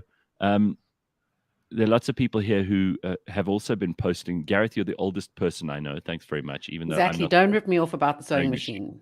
Yeah. Tracy says I got a handwritten letter from a Jehovah's Witness the other day. I was super. That's nice. Super excited about receiving a lovely letter in the mail until I started reading it, and it was 5 pages long. Jeez. Okay. What are they going to write for 5 pages? I thought the letter was just open your door, please. Yeah. Have you heard the good news about our Lord Jesus Christ? The letter starts with knock, knock. Yeah, right, exactly. 87 Rand with a courier guy. Time to level up and open an account. That's what Inga says. No, you see, I don't send stuff enough. But I was kind of shocked. So I thought I'd just drop that in there because they do a good job, and I'm sure the letters will get where they're going. But still, it's kind of ridiculous. I wish that it was easier to just order stuff on websites and have it delivered from overseas, because it's not easy, right? And there's so many things that they just get lost in the post. There's some things I ordered like 6 years ago that I gave up on like 4 years ago. I realized it's been 2 years. There's no way. Someone has stolen those things. They've been nicked at some post office along the way, probably here in South Africa, and that's it. I'm just done with it. Yeah, I've got a recent story that I ordered a shirt November. It was a really cool shirt. I'm actually wearing it now. Can't really see. And but at least you've got it. Well, this is the thing. So I ordered it through Zuby's, one of my favorite online characters, very funny guy, and he had this really great shirt that I wanted. So I ordered it, and then nothing happened, and like you can't track it, and there was just months and months and months went by, and I just asked him, like, what's happening with the shirt, and I live in a third world country, but if there's anything you can do to help me out, then I just want to know where it is. Yeah. I just really wanted the shirt. I want to support him. He's like one of my favorite people online. And then eventually it just took so long. He's like, dude, I'm just going to give you a refund. And I felt bad because I wasn't asking for a refund. I just wanted the shirt. And then he refunded me. And then yesterday, literally, I get this dirty note from the post office. It's always a dirty note. Like it's like thrown at my security officer at the office. And there it is. There's the shirt after all this time. But then I've still got to pay almost the exact same amount I paid for the shirt is now in duties and clearances and all this other shit. And then you've got the indignity of going to the post office where you walk in there and it's like an absolute morgue. Like like in movies when they really exaggerate horrible jobs and there'll be like a woman sitting there and she'll go like, and that's how she basically greets you. And then there's packages everywhere. I don't know how they do it, but this woman literally takes my sheet, looks at it, walks to the back and comes out with this thing. It's like there's either no packages in the back or she's just having a lucky day. Well, I have to point out, like the really irritating thing is you're paying all those duties and those taxes on it. Yeah. And that's meant to go to the government in order to make sure the post office runs properly. So you're actually paying for something you didn't get again, which is outrageous. Anyway, we've got to take a break at 7:00. We'll be back with a whole bunch more in just a little while. cliffcentral.com Friday morning. And we've got Sureshnie Rieder, we've got Ben Karpinski, and we've got Leigh-Ann Mole. It's a busy Friday morning. We've also got Matthew Govender, the comedian and TikTok actor and influencer, coming up in just a little while. It's going to be lots of fun. Don't go anywhere.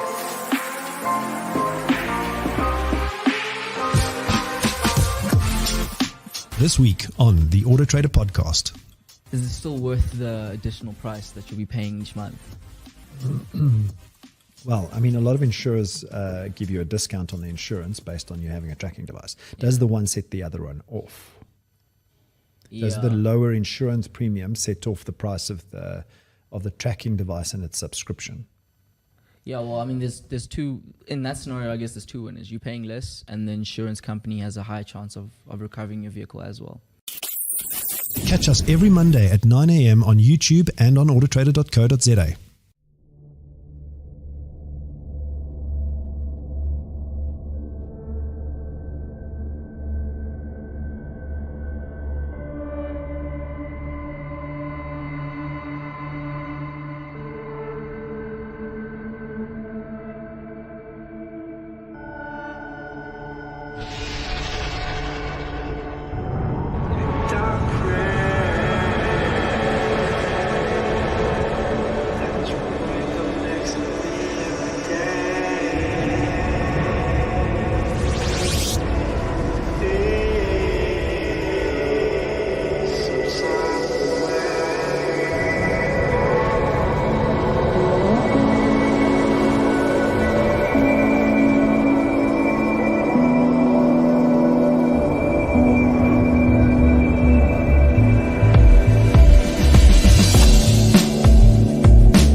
Some people want to forget all about the 80s. Some people would prefer not to remember the hairstyles, the movies, the fashion, those pants we used to wear. God, those pants we used to wear. Some people would prefer to never hear an 80s song ever again. We are not those people. That 80s show. Music, movies, obscure references, and so many unchecked factoids. Fridays, 9 a.m. on Cliff Central. People say we're stuck in the 80s. Like it's a bad thing. Yes, indeed. CliffCentral.com. It is a Friday morning. We've got the sun rising in everybody's faces. Ben and Sureshnie both have blinds behind or in front of them, so it looks like they're buffering almost. You know, like the old school modem that just go. That whole thing. Sureshnie Rieder. I still love that dial-up.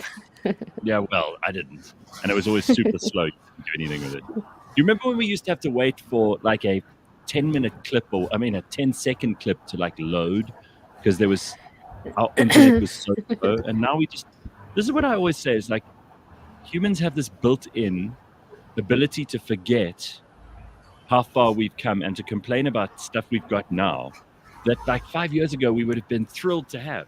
We seem to build from wherever we just left off instead of realizing how much good stuff has happened along the way. Does that make sense? Yeah. You know what I mean? We had to wait a whole week for a Knight Rider episode, a whole week to figure out, did Kit get to the other side? You know, magical things. You waited for that one episode, man. It's a learn. Patience. Sorry, Ben, you just switched off for some reason. Come back on. Don't know what happened there. Let's see what's going on. Sorry. No, that was you. Yeah. Go ahead, Ben. No, I was saying we had to wait about 5 minutes to see one topless picture in those early days of internet. That's exactly right. Oh my God, what a lot of work. But then I suppose also that, you know, we tend to think that that things are much worse here.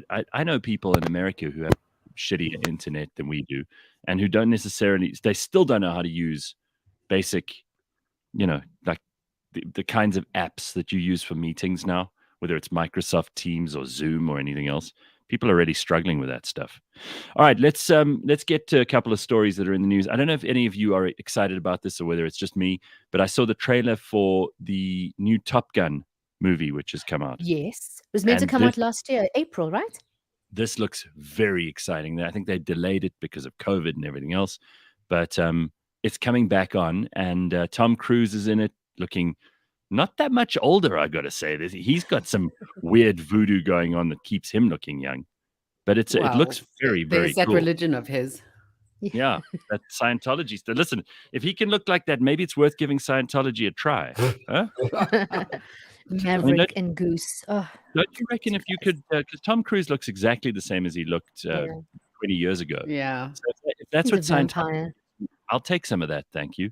What do I have to do? Become an operating thetan.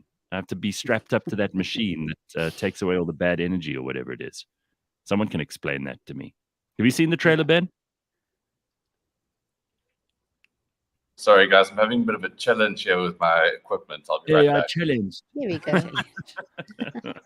Well, anyway, yeah, I want to see this movie. I don't know when it actually comes out, but I've got to go and watch that at the cinema. That'll be worth watching because it's on the big screen, obviously. So Congo Chris says, trust me, you don't want to join Scientology. Look, I'm not being serious, but it does look like they've discovered the secret to eternal youth. If you look at Tom, I'm sure there are lots of Scientologists who look like shit. So I wouldn't necessarily. Tom is also single, hey? Maybe that's his secret, not being married. Well, Maybe no, that was his thing. It's not a secret. It's just that no one can stay with him because he's so insane. So as soon as they move in with him, they realize they've made a terrible mistake. I mean, Nicole Kidman has never been happier than when she got out of Tom Cruise's house. Same goes and for Katie Holmes. Yeah. Remember, there were signs up on her ward where she was giving birth, reminding her not to scream because you're not supposed to make supposed to make a noise when you give birth. No, I reckon living with Tom Cruise, it's a challenge, but just like Ben's technical challenge this morning. But I mean, put a movie together with jets and motorbikes and fast cars and beautiful women, and there's no way any guy's going to not want to watch that. And I know that people criticize Top Gun for being really stupid and like very much stuck in the 80s, just like the 80s show, which is coming up today with Dory and Paolo and everything else. But the fact is that was one of the coolest movies when I was a kid. Yeah. I mean, I still reckon like you are only cool if you can fly a jet and ride a motorbike and wear those leather jackets. But if you ever that was the ultimate alphaness. Jet. Sure. Yeah. But and I don't mean to be horrible here, but Kelly McGillis, who was his co-star, Have you seen what she looks like? I didn't like her. I didn't think they should have been shipped even back then. I didn't think that she was a great. I was like, oh man. Okay, He well, had really pretty She had the co-hosts. biggest I didn't like teeth. her. Her teeth were so large, it overpowered Tom Cruise. Like it was the size of his ear. Oh my and God. listen, Oh my it's God. not like Tom Cruise has small teeth, but I'm just going to say Tom Cruise then and now, and I'll show you a picture of her then and now. And It's really unfair. Yeah, It's really shame. unfair what happens in life Life for is- people. it's Did really she even not. do movies after Top Gun? Shem, I don't think she did. No, I don't think she did. Shame. I mean, I'll show you a quick then and now, and you can decide Oh, whether no. we're being unkind or not. But here's a picture Oh. of Tom, and then we can compare side by side with Kelly McGillis, who was his main co-star in there. So here's Tom. This is what he looked like back in, I think it was, what year was Top Gun? Like somewhere About in 1986. 86. So Ugh, look at just Tom, look at okay? that man. Not a whole lot of change. He looks pretty good. I mean, age is something which is going to hit us all, whether we like it or not. But then take a look at Kelly, and it's just Oh no. sometimes Father Time chops at every branch on your tree, and you just come rolling down the tree, smashing against the stem, hitting the ground really hard. Here's Kelly. Not great. Oh, that's She a really doesn't good look bad picture at of her. all. Not that man. bad. No, it's okay. Not that bad.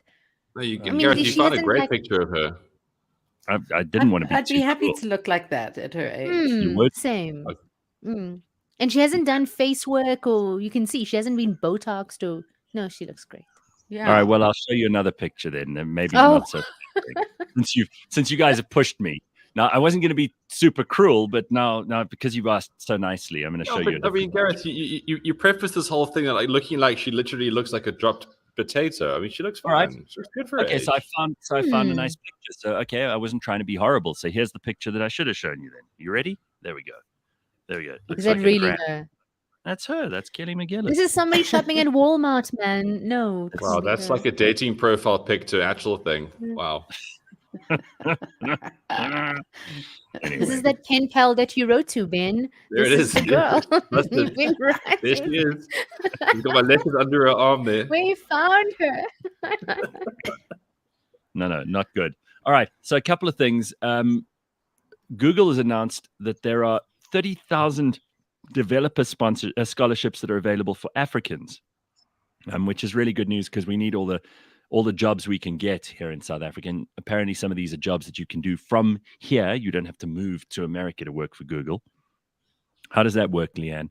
Let's just give people a little bit of hope this Friday morning in case they're sitting at home going, can't get a job and I'm going to end up like Kelly McGillis. That's really cool. So they can become professional.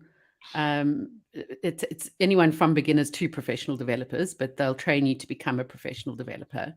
I mean, to say that you work for Google is just like a pipe dream.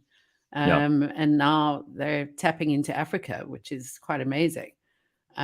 Look, Africa's got a very high population as a continent, and there are only 30,000 scholarships available, but you never know, Let's grab one of these. So do you go to google.com? I've heard of that website. Yeah, you've got to Google, and then you'll find it. Oh, right. No, you actually go to the Plural Site website. Plural Site, SIGHT. PLURALSIGHT. Yes. Okay. And .com. And there you can actually apply for these scholarships, which is pretty cool. Let me You can ask you grow guys, with- Like a grow with matric Google. or- what would be your dream job? Yeah. If you, because we often think about this and you might already be in your dream job. It actually came up in a conversation with somebody we had on the show about 3 or 4 weeks ago. But what if you're already in your dream job and you don't realize it? Have you ever thought of someone else doing something else and thought that's what I'd rather be doing? Oh, it's a good question because you then have that reference point. Yeah, I always look at guys who do like the whole nature photography and game ranger people. If they get it right, you get to wear shorts every day, win. You get to like be outside, and then you get to be around animals. That to me sounds great. It really is. But then you learn so much about poaching, and then that's depressing. So that always brings me back. And they're Well, all I- the bugs. Yeah, I knew a guy who was who did exactly that job. He kind of worked with the animals during the day, and then he would take photographs early in the morning and in the afternoons when the light was good. And he knew one of these private nature reserves like the back of his hand. And to boot, he ended up meeting this really hot girl who came out from England to be a game ranger, and the two of them ended up together. I mean, it just sounds like the perfect story, right? And Ben, you were telling me about John Varty. Because you read his story a while ago. Yeah, that was a hell of what a life that guy led. I mean, he's still alive, right? Yeah, you must try to find John Varty's biography somewhere. I don't think it was a big seller, but that guy's life, that guy in general, was very interesting. But speaking of books, I think if I were to ever look at someone and say, "What is the dream job?" Like, you look at the life of Wilbur Smith, and you look at what he managed to do in the life that he lived. I reckon that guy got it right amongst, kind of like he was his novels, right? So he would take 3 months a year to go and travel and investigate things and research things and hang out with these people to create these characters. He was kind of like an Ian Fleming in many ways. Was he married to Gillian van Houten? John Varty. They were never married, but they are together with children and things. But they're never actually married. She was the news presenter. Yes, right. I remember her. She was. And what John did was, John saw her on TV one day and literally pulled a Gareth, wrote her a letter and said, rather than talking about the news, come and make the news with me. And she was like, oh, gosh, what a cavalier gent. So romantic.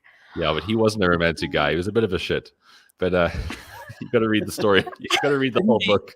Didn't he also pork like a whole lot of celebrities when they would come out here from overseas, and he would Gareth, that guy threw dick like no one else, from what I gather. Really, I mean, like he alludes to it in the book quite a lot, but completely. Like all these famous women would come out from America, and they'd do concerts here or whatever, and John would invite them to Londolozi, and then he'd pork them in his private game reserve. I mean, what a life, right?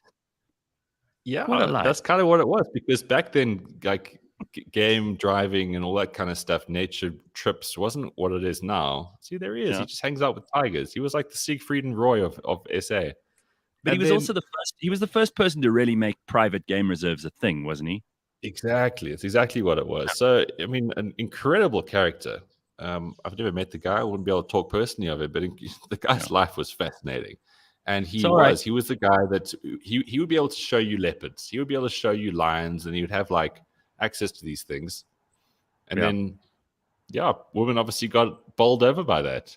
Well, he was just, imagine if you're someone from America and you come to safari, and you're suddenly around these dangerous wild animals, and there's this guy who can find not only a leopard in the bush, but he can also protect you, and he can shoot a gun, and he can fly a helicopter and fly a plane, and he can run this amazing reserve. I mean, it's a sexy proposition to some Hollywood star who's only lived in a city her whole life. And he can give you a right good seeing to under the African stars. This was his full package. Right, so we've definitely zeroed in on like Ben's dream job is to kind of relive the John Varty experience, I suppose. Just throw a dick in the wilderness, yeah. So here's a picture of Wilbur Smith, because I didn't even know what he looked like. My dad has read a whole ton of his books. If you saw the Wilbur Smith collection in my dad's house, you'd shit yourself. But here he is. He's sitting on a chair with like a leopard skin, and he's got two elephant tusks in the background. He looks like, and he's got a gun on his lap. So this is my kind. He looks like a Wilbur. He looked a lot older when I saw him. I told you I had dinner at his house. Yeah, that is so cool. Yeah. Wow. What? Tell us more. Yeah. No, that is your party trick. You had dinner? Why? How? How did this happen? I was dating someone who knew him and his wife, and we had this intimate dinner of like 8 people at his house. That's cool. But by then he kind of barely knew who he was. No. He was very fascinated with my cleavage, I must say. Oh, sure. I mean, that's the thing with you. Well, Leigh-Ann, did you see? Obviously, that was his last wife from Tajikistan. Yes, that's the one. And his wife was actually getting quite jealous about it. It was a bit awkward. Yeah. Okay, well, yeah, that makes a lot of sense, because weren't you dating someone of the same age at the time? Yes, I was. And Wilbur Good Smith, egg. by the way, he only died in 2021, so he only died last year. Yes. Yeah. Okay. Oh, All right. So there's Okay, actually an now- Instagram account. There's an Instagram account you can follow, and it's his current wife. Well, obviously now passed. Yeah. And she uploads random stuff. It's pretty funny. She's All as mad about as a how she messes hatter. with them. I'll have you know. She's absolutely crazy. crazy. Yeah, but she's a lot of fun. She really All right, is. so we've got an idea of like Ben would like to be a Wilbur Smith crossed with a John Varty with a wildlife photographer as a dream job. I mean, that's pretty cool. What would yours be, Sureshnie? sure. Other than radio, it would have been owning a school. I love Owning teaching. a I love school? kids. Yeah, Huh. I always wanted to have a Sunshine's Play School, something like that. I love kids. I think that I'm very imaginative, and I think I'd be okay as a school teacher. My daughter would tell you otherwise, that I'm the biggest dragon in the whole world. I'm the meanest mom. But yeah, I think something like that. I think as a kid, I wanted to work at the post office actually because of those beautiful stamps. I thought stamping must be the Ben- coolest thing in the whole world. Ben and I just ruined that dream for you this morning with the Yes. description of the I woman at the mean- counter who goes, And she'd be dusting, Yeah, I think maybe something to do with kids like that. what about you, Leigh-Ann? Probably to be Gillian van Houten. So to be swept away by some wildlife, some owner of a private game reserve. Yeah, like some former Miss South Africa who gets. Well, but didn't you did TV news for a while? If you just got your tits out more, you could have been in the bush. Exactly. By now. Alas, you let yourself go, Leigh-Ann. Really? It's actually kind of weird because I know a lot of lion people. Mm. The ones who actually play with them and roll around in the grass with them. But ones they're who quite. haven't- I love those people. Love them. They're quite strange though. I mean, you'd have to be that sort of person. So and also game rangers, they're a different breed, hey. Well, but I reckon I would put up with it just to have that lifestyle. Congo Chris says that Wilbur Smith probably thought you were that lady from Mango Groove. That's why I'm so interested in you. Oh, that's great. And Sanele says, wow, ass, you had dinner at Wilbur Smith's house. You just became hugely attractive to me. What are you doing next Friday? All right. Very good. Gosh. So listen, I want to introduce to the conversation Matthew Govender, who I've been watching all his videos on TikTok, and I had no idea who he was, but I'd seen his videos before. And this guy's fantastic. He's got like millions of followers on social media, and he's doing so well, and the stuff is hilarious. And it's really, I got to say, like, South Africa's full of funny people, but if there's one thing that TikTok has shown us, it's that if you've got talent and you can make people laugh and you've got really funny ideas and you're prepared to put in the time and the effort, and it looks like he's not making an effort, but I can tell you there's a lot of thought that goes into these things. You don't just start a channel and attract people to it without a huge amount of planning and thought. So I got to say, it's really, really a big pleasure to have him on this morning. Hey, Matthew, nice to see you, man. How are you? Hey, thank you so much. I hope my mic is working okay. Working perfectly, yeah. Such an honor to be here, actually. Yeah, good to have you on, dude. Thank you. I have all my friends. My friends are joining now. They're gonna record it for me, just in case you guys don't want to give me the tapes afterwards, so that I can post it up as well. The tapes. Thank What do you you, think? The tapes. This is I not. mean the recording. 1990. The recording. Mail you a VHS tape. What do you think's going on here? I think my mom still uses VHS tapes. My mom is very old. Like that. Speaking of your mum, I mean, your poor mother. The way you characterize her in your videos is actually very unfair. There are a lot of Indian moms who are going to be very upset about your stereotyping of them. But Sureshnie, you've seen some of his videos, I'm sure. Oh, 100%. You think it's accurate? You think he manages to nail the Indian mom character down properly? Yeah, Matthew, you've got my mom. It feels like I'm on carte blanche, ladies and gentlemen. Wow, look at me. No, really, Matthew, this is Devi Sankri Govender. No, Matthew, you've got my mom. with that, so Sureshnie, just for those people who are listening and not watching, Sureshnie's got just the silhouette showing. You know, like when they show a bad person on carte blanche or something. And their voice sounds like this. Hello, and I remember going to the back of the street, and then the guy came around, and he gave a knife to me, and I gave him the packet of drugs. It's the sound. So All right, that's so what I start- look like visually. Wow, guys, I always wanted to be. Maybe that's what I wanted to be on carte blanche. Matthew, you've got my mom to the T, because that's exactly what my mom does. Exactly. Oh, You know, okay. like something as simple as passing the remote. She's Yeah, right yeah. next to the remote, and then Bhavani, come to the house. That's my other name. Bhavani, come here quickly. And you come running like, are you okay? What's going on? Just pass the remote for me. I'm like, it's mom. It's right next to me." Exactly. No, you don't even argue. Must I take my slipper out? Do you know how much I did for you? You know where you Exactly know that. how I didn't have shoes as a child. That is my mother. Indian mothers are the queens of guilt trips, and I think you've absolutely nailed it. big time. You All right, know so what Matthew, Yes, Tell- yes. Just tell me, how does your mom feel about any of this? Because she's surely heard, like, even if she doesn't know what TikTok is, she's definitely heard that you've become this big star on TikTok. You've got millions of people following you, and she's probably seen a video where you put like a shirt over your head so it looks like you got long hair. I mean, it's low costume but high production and great characterization. I bet you any amount of money she doesn't like it though. You know what? She actually loves it because she sees I'm having fun. But the truth is, and I think a lot of my followers don't know this, my mom is nothing like that. She's a Joburg lady in and out. She has the white accent. It's only when she's speaking to me, you know, she'll be like, hey, Matthew, what's wrong with you? As soon as the phone rings, like, yes, David. Yeah, no, it's crazy, eh? Immediate switch. Her roots are still Durban-like, so what she says is the same, just how she says is very different. You know what I mean? So my mom, you know, she tells everyone she's not like that, but we know she is like that. It's the same thing, it's just in a different way she's saying it. She loves it. She begs to differ that she's not like that, but I mean, I think she's just super proud of me, and she's, you know, my number one supporter. So no matter what I say, she's gonna agree with it if it's gonna get me to my dreams.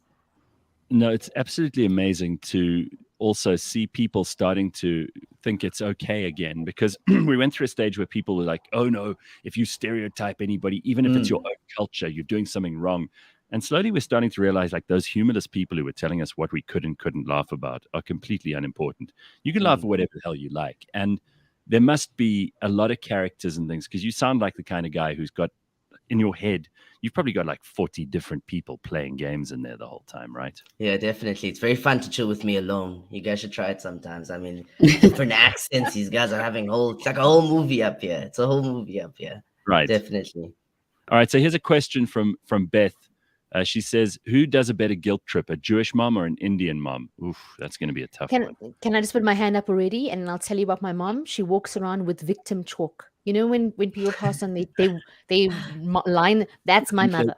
My mother walks around with that chalk. Yeah. Oh, 100% guilt. She could be listening this morning. Is she going to phone you afterwards and give you a proper telling to, because you've been saying these things about her?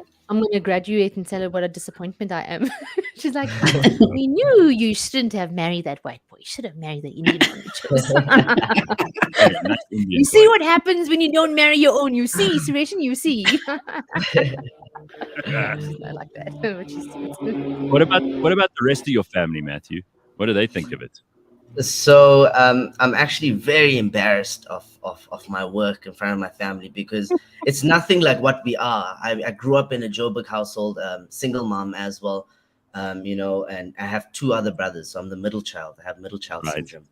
But I mean, I don't record videos in front of them at all. I go into my room and I wait for them to leave the house, and then I go record. It's very embarrassing. It's very so embarrassing.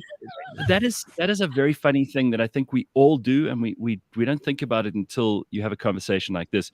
So whenever I record a voiceover or an interview, or I have to do a script for something, I can't do it if there are other people in the room.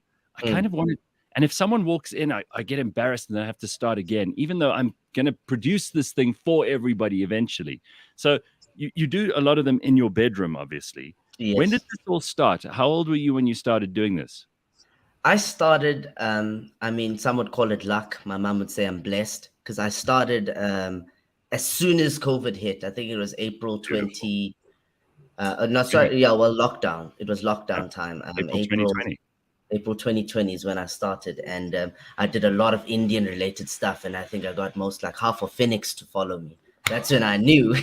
That's when I knew something is going on here. Something is in the works. And that was the time when everyone started using TikTok. I think TikTok was blowing up at that point. Yeah. So yeah. Well, we were bored. We're all stuck at home. Plus, exactly.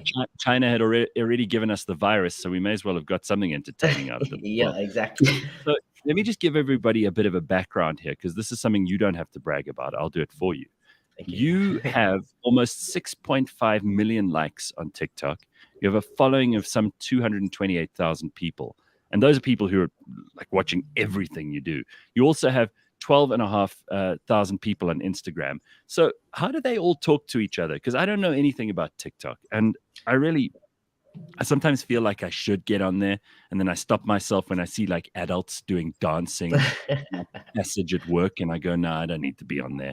But I mean, there is entertaining stuff like your stuff. How do you differentiate between what people are going for on TikTok or Instagram or anywhere else? I think it took some time for me to actually, get the differentiation right. But TikTok for me is just such a different platform. I mean, I was a nobody before I started it, and I had zero following, and I made one video that related to about 10 Indians. But those 10 Indians went and shared it to their 10 Indian friends. And as soon as I knew it, there was about 15,000 people liking my video. So the lesson is always start with the Indian community. I think start with your own community. Yeah. Because Listen, start with governors. He's a governor. I've always said this to you. There are the most amount, 17 pages on the telephone book, people. My people. That's my people. So you call my cousin, my Uncle Bobby, my Auntie Rani, and then this is how it blew up, bro. That's amazing. You're my people, Matt. I'm sure we related, Matthew. I used to be a governor. I'm sure you're my cousin. sure we relate. I'm sure. Must be. No, but so TikTok is just you don't have to be anybody as long as it appeals to someone. I think Instagram is very different, where you need a following. Like it will go on your feed, but if you don't have a following, nobody's gonna see it. But TikTok, it's just mind blowing for anyone who's like just trying to start up any type of career, dancing, music, acting, comedy. TikTok, I think, is the best approach. Instagram is who you aren't, and TikTok is who you really are. Definitely. Yeah. You don't have TikTok, Ben, but you do. No, you do some work on there, right? I mean, you guys have got an agency that deals with sports people. There's a lot of sports people who are very big on TikTok as well, right? Yeah, but I don't have any inclination to work on TikTok just yet. The agency that I'm aligned to, they do lots of TikToking. They even make weekly TikTok challenges in the office, which always revolves around people sort of dancing. It seems to be a thing. I don't know. Yeah, that's where we're showing our age, maybe more than anything else. Completely. It's really not all about that either. I'm not going to fight that either. I mean, like Leigh-Ann, do you ever put sewing machine stuff on TikTok? I guess it doesn't work. I don't. I haven't made one TikTok, and I've watched billions. Yeah. No, Leigh-Ann, try plug your sewing machine on TikTok. She's very immersed in that stuff, though. She's the one who tells me what's going on TikTok. So, Matthew, you've done promotions for, like, people have paid to be a part of your TikTok. KFC have done stuff with you, ProStar, and you're going to be in 2 major movie productions that are going to be released this year, which is bloody amazing. You're going to be in Who's Your Daddy and Run for Life 3. That's cool. How did that happen? So, it's called Who's My Daddy. It's nothing like what you're thinking. Not Who's Your Daddy. Okay, I got it. Yeah, it's not like that. It's not like that. It's a bit more it's not a porno. All right. Yeah. Right. It's all related about, Father's Day and stuff. And I think I relate to that a lot because I didn't, I grew up with a single mom. But what happened was they filmed it before COVID time, pre-COVID. And they found me on TikTok. And then they were like, you know what, Matt, I think our movie just needs like a different feel. And they asked me to narrate it for them. And I'm so blessed. Mr. Sans Munsami is the guy that approached me. The main actors in it, or the leads, is Alfred Ntombela and Nadia Jafta, as well as Sans Munsami. So it is a big production. I think that's the biggest one. It's like my debut. Waiting for Sureshnie, isn't it true that the Munsamis are the second biggest in the telephone book? No, and the Naidus. The Naidus with the double O's. And then the Naidus with the U's. And must be But yes, Pele somewhere in Munsami's there. Pele's Mudley's friend. Yeah, we're owning it. But Sans Munsami is an incredible local actor, and what I love Incredible. about Sans, he's always trying to empower fellow people. Like he 100%. wants to bring local people, and I love that about his character. And obviously Alfred Ntombela, I mean, that's just a legend from all the Leon Schuster movies. Yeah, Definitely. that's really cool. Nadia Jafta, she's huge on TikTok, like a She's- whole icon. Yeah. So is there a lot of competition for people on TikTok? I mean, do you keep an eye on what the others are doing to see whether your likes and views are going up and theirs are going down, or like who's your main competition, Matthew? that I used to look at that a lot, but I found that it was just discouraging me, and I started making videos for likes more than videos for to make people laugh. And when I started doing that, I was getting like less and less views. So nowadays I barely spend time on TikTok. I only actually just do it to refresh my feed to see what the comments are. I don't actually watch TikTok, but when I first started, there wasn't too many Indian creators. I mean, I've seen so many comments on my page saying, Matt, you started something, or I never watched an Indian creator until I met you, and now watch them all. I'd say my biggest competition, not competition, more as the person I want to make a video with is Prev Reddy, because I grew up watching Prev. So who's Prev Reddy, for those people who don't know? Prev Reddy, he's been around for many, many years. I think he started on Facebook. He does a character as well with a gown and a wig, I think, but he's like Auntie legit Shamila, character. yeah. I've seen him. Yeah, I've seen his stuff. He's actually won a Nickelodeon award even for as Yes. African social star. Prev is in movies. Yeah, so he really, I think, set the pace for young people a lot for his generation, and he's a dear friend. I love him. Love what he does. Definitely. Very authentic. Definitely. Well, it's kind of ironic. We didn't know that you were going to be on the same day as Sureshnie, and that you both have the surname Governor. I think that's hilarious. When the producers booked Sureshnie, they were like, "Well, we're probably going to have a co-host that day," and it turns out that you two might even be related. How bizarre is that? Hey, my long lost Hey, sister. how's the family, ma? How's the auntie? Right. What's Can't happening? complain. Carrying on. Okay. Carrying on. Let me ask you. Look at the masala I sent. Let me ask you both. Like, what is the most irritating thing that people get wrong about Indian South Africans? Can you speak Indian? What is that? There's no such thing, right? Because there's no There's no such Indian. thing. Right. There's no Or such why thing. don't you sound like an Indian? Like I always get that. Sush, you speak very well for an Indian, huh? And I'm like, what is that supposed to mean? So what people must understand, the accents are very, like Matthew spoke about Phoenix, which of course is one of the most popular cities, or towns rather, in Durban. Huge So people from population huge South and African. people from Chatsworth, Phoenix, the dialects in Durban are very different to how Joburg Indians Tongat, are you talking? Yeah. over tops. You know Tongat? Oh my word! I'm so proud of you, Gareth. Yeah, so obviously South African Indians who were born in Cape Town. And Verulam. Don't forget Verulam. Don't leave them out. Hey, I got an auntie that lives in Verulam. The way she'd be so proud that you know her place, huh? And there's only one traffic light in Verulam, even. Yeah. But every town has it, So I used to go and play gigs in Tonga. I did one. I think I did one in Chatsworth once as well. The funniest thing, I was like the only white guy there, and that was absolutely fun because I was treated like gold. But I have to tell you that the most interesting thing about it is that there would be nothing happening in the club at like 11 o'clock, and I'd think, oh my God, no one's coming. And then suddenly at like 11:45 or whatever, everyone would be there. It would be jam-packed to the roof. And I was like, where have these people been up to now? And Manchester United game was on, Gareth. That's why. Or like they were still at home having food or whatever. But then suddenly the place would be alive, and it would only shut down like late, or to be fair, early the next morning. And it was some of the most fun stuff I've done. It was really, really cool. Some of the coolest people. Everybody's super friendly. And these are communities that a lot of the rest of us, if you're Zulu or if you're Afrikaans or if you any of that, you don't know how that community works. Because I mean, people are doing their thing there, and it's a whole different world. If you don't go and explore it, you're missing out. It's incredible. Definitely. So, okay, what's the best thing about Indian South African stereotypes? Our people, I think our humility, but mostly our culture. I think that food, the bunny chow, the way we do weddings, it's big. Everything we do is large. Everything we It's do is opulent, extravagant. over tops. Yeah, I think we're such a colorful community, and I think very varied. misunderstood. And of Someone- course, probably the only community that supports Manchester United the way we do. If any of those players ever lose a house, let me tell you, they've got a home in kids. Children in Chatsworth, okay? Do you know how many Ronaldos and Cristiano Govinders that are running around? Do you all even know this? Eric is not even an Indian. Maybe there's an Erication or whatever, but Eric Cantona, like those kind of, they are those players. They support, but Indian people are just, we've been in this country for over 160 years. We come from an immigrant life, and we've given our best, and we still continue. There's an interesting observation. Someone in America made an observation once that Indian people, wherever they are in the world, are the best at integrating.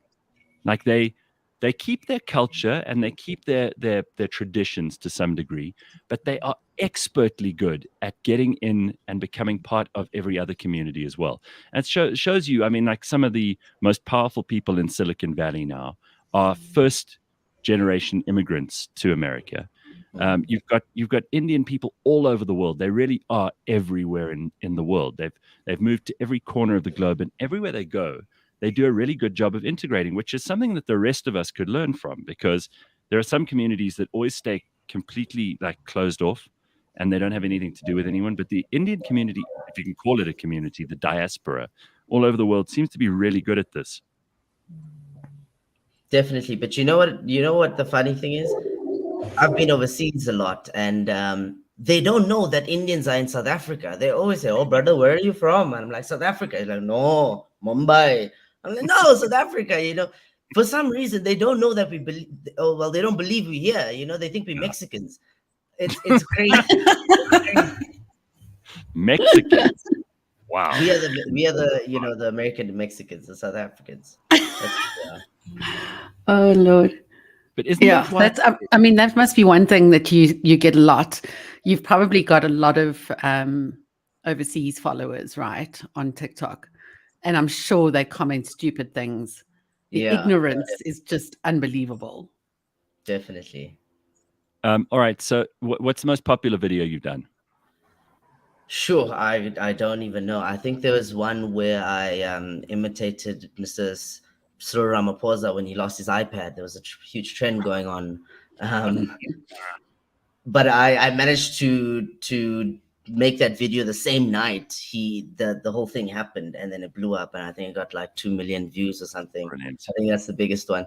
But in terms of my own stuff, probably my cashier videos. They love the cashier videos. I imitate the Pick and Pay cashier, and I'm like, "Smash up a cat," like those types of things. Smash up. Yeah, I think those ones do the best. That's awesome. Well, listen, I mean, it's a real thrill to have you on here and to meet you, and keep doing the great work that you're doing. I just love it. Everyone can follow you. I'm going to put the TikTok on the screen at the moment. It's Matthew.Govender. If you go onto TikTok, you can find him there. And on Instagram, it's Matthew J. Govender. Well done to you, man. It's great to see you. Thank you so much. Thank you for the opportunity. I appreciate it. What a pleasure. It's great to meet you. Thank There he you. is, Matthew Govender. Big star on TikTok and doing amazing stuff. Nice. Yeah, you see, this is what I like to see is people doing incredible things and doing them in their own way. And it just shows you again, you don't need to have a massive infrastructure. You don't need to be on national television. You don't need to have connections. You can just start making content and you can become an overnight sensation. He only started this 2 years ago at the beginning of lockdown. Yeah. Gareth, but you've always said that, even from before some social media platforms existed. Yeah. You always said everyone is a broadcaster.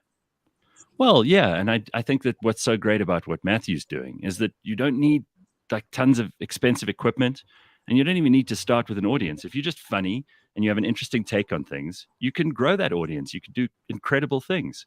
And I think, for many of us, we put blocks in our head about, oh, well, I can't because, and then you have no one to blame but yourself if it doesn't Also, happen. his content is very authentic. It's so relatable. It resonates with Yeah, so when you see it, you see your mom, so that's what I think I love about TikTok Well, creators. I mean, They're talking about authenticity, and that's really cool. I was just scrolling through the link that Dory sent us. I mean, there are tons of videos here. He's got a whole swathe of these things. I think 401 videos that I can see here on this thing. But the guy is really, really, like, he's smart. He's just doing what he does. This just proves again, don't create barriers for yourself. Just get on with it. And you can really access the whole world these days. There's no excuse. I'm tired of hearing people going, "Oh, please can you give me a job, or why don't you make this happen for me?" Right? Yeah, another key thing there is there are 401 videos. 401 videos means he's got a work ethic, and that's what gets you ahead in any industry. Yeah. And for this kind of digital world, you have to put something out almost every day, and you got to be consistent. Otherwise, you're not going to be on somebody's For You page. You're going to be scrolled. But just out of interest, Gareth, if you were to join, like, what would be your thing? Because some people, they have a thing, right? It's a niche. Either they're great at cleaning and they're showing you cleaning hacks. Those are the kind of things that I love. Or if people are into book talk or clean talk. What is your dancing? I can't do. No. So I mentioned a little while ago that there are two things that I get into. I go into the rabbit hole and I could watch like hours of this shit, and it's so embarrassing. First one is the cleaning stuff or the life hacks around the house. It's like, how do you clean a pot, or what do you do with your toothbrush after you can't use it anymore? And they're all those. I know you love those too, Sureshnie. So that's really stupid because it makes me. I feel like a housewife when I watch those things. And then the other one, so good. the other one that I watch is those huge. What? Yeah, it is. It's a massive category, and I promise you, I can watch that for hours. And then, because I'm such a nerd, I'll actually make notes and like do that stuff around my house. So if I find a new way to hang shoes in your cupboard or something, I'll do this stuff, and it makes me so happy. It's ridiculous. I can't believe I'm even talking about it. The other thing is, I watch those pneumatic presses. Those things that they squash. Yes. And they'll put a toy under there, or they'll put a hammer, or they'll put a thermos flask or a lamp or whatever, and they smash these things up with these huge pressure machines. I mean, that's also dumb. But I don't know, what would your Ben has just started a new channel on Instagram for like people over 40 who want to get into shape and live a more kind of healthy and productive life. That's cool. So you're already doing it. I don't think it would work on TikTok. Oh, no, it does. Well, no, I promise there's so many weight loss, fitness. Yeah. I mean, I'm especially for over 40s. Yes, I'm definitely over 40, nearing 45. But those ones I watch, especially, I'm insulin resistant and I'm pre-diabetic. So I've started getting advice about, okay, how do I get myself and how can reverse? I've got something called polycystic ovarian syndrome. I didn't know about these things until I started watching TikTok. I'm like, that makes sense. And I watch so many of those tips about how to change my lifestyle just to get my health back on track. And it's been working and it's really good. So I'm keen, Ben. I'm in. Yeah. And just remember that me to run, though. The over 35 running's bad. The over 35s have now overtaken the teens and 20-somethings in terms of viewership on TikTok. Huh. Really? Yeah. So, Leigh-Ann, you could do that sewing machine channel you've always dreamed of. Listen, okay, I'll be honest. I did sew something once. I tried to make a little blind for a little square window when I had the sewing machine. The reason I had it was in McGregor. There weren't any tailors. So you had to, if you needed pants hemmed. So anyway, I did. I sewed a little, it was just a square piece of fabric. And the tension was so wrong. It came out looking like a bow tie. Yeah, so you gave up. So Parallel Parking says I should start a TikTok channel where I do impersonations. Yeah, that would be huge. Your and voice just impersonations, yes. If you started one, your opinions would be gold. Just little 30-second clips on your opinion on something. That's what we do here. I mean, I don't know if I need to do more. Yeah, that's exactly it. It's like another great thing about TikTok and all these new platforms. It just gives you new ways to find audiences, but you can't keep chasing these platforms. Like for some people starting out, it's great. It's probably the best thing because it's the best audience. But if you've got existing things, you should kind of just try and master your core all of the time. Sanele likes to watch. It'd be weird for you to be on TikTok. Yeah, it would. I'd feel like an imposter. Sanele says the bubble wrap videos are the best. they're a rabbit hole for me. I need to be in a support group for that. That's another one. And those ones that, those industrial shredding machines, like they've got these teeth and they kind of, it's like a drum, and you could throw a car in there and it'll smash it up and churn out little pieces of aluminium and metal at the other end. You need to watch the backtracks. I'm obsessed with chiropractors that do and mukbang. Mukbang is my thing. I love mukbang. It's all I watch. I have to eat watching somebody else's mukbang. No, that's the rabbit hole. And pimple popping or removal of blackheads. Oh, it's amazing. So satisfying. Oh, you have to watch it. All right, so like pimple popping and like chiropractors, that's just human bubble wrap, basically. I love it. That's exactly what it is. Human bubble wrap. That is so gross. Ugh. My sister's into that. She loves those pimple popper things. She thinks it's hilarious. It feels so good for those people that have the blackheads or pimples removed. Like, how do you feel? Dr. Pimple Popper. Yes, she's brilliant. Congo Chris obviously on TikTok a lot. Yeah, I don't know. So I use here's Robin bringing us back to earth. I use old toothbrushes to scrub between my toes in the shower. You are so disgusting. I'm so revolted right now. What is it about not wanting to throw away used toothbrushes? I'm a toothbrush hoarder. I've got a whole jar of old toothbrushes. They are useful for cleaning things. Yeah, absolutely. No, if you're in a prison or like time out, cleaning tiles, I don't can make shanks out of them. What do you mean? I can't throw them away. They feel like something you should keep. It feels like something it's good for cleaning the grouts, I suppose, when you're doing tiling or something like that. But I use used toothbrushes once. Like if there's something really gross I have to do with a toothbrush, like do moldy. No, covering your grays. I've used a toothbrush for covering grays. Yes. Have you ever tried that trick? Very, very. No, Sureshnie. No, just let them all hang out. No, I've got so many grays people. Well, listen, I mean, before we wrap this up, I know that there's a whole bunch of other stuff on your agenda, Sushi, that you want to get out there. And you've got an obsession with an amazing TikToker who loves cleaning. Tell us who that is. Her name is Mbali Nhlopu. She is phenomenal.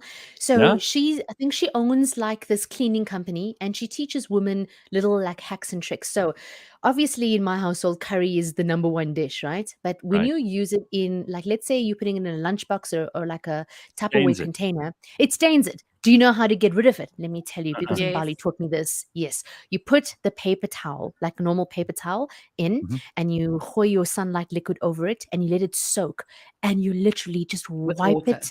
With water. Wipes it away, gone. And bicarb of soda and vinegar will change your life as a combination.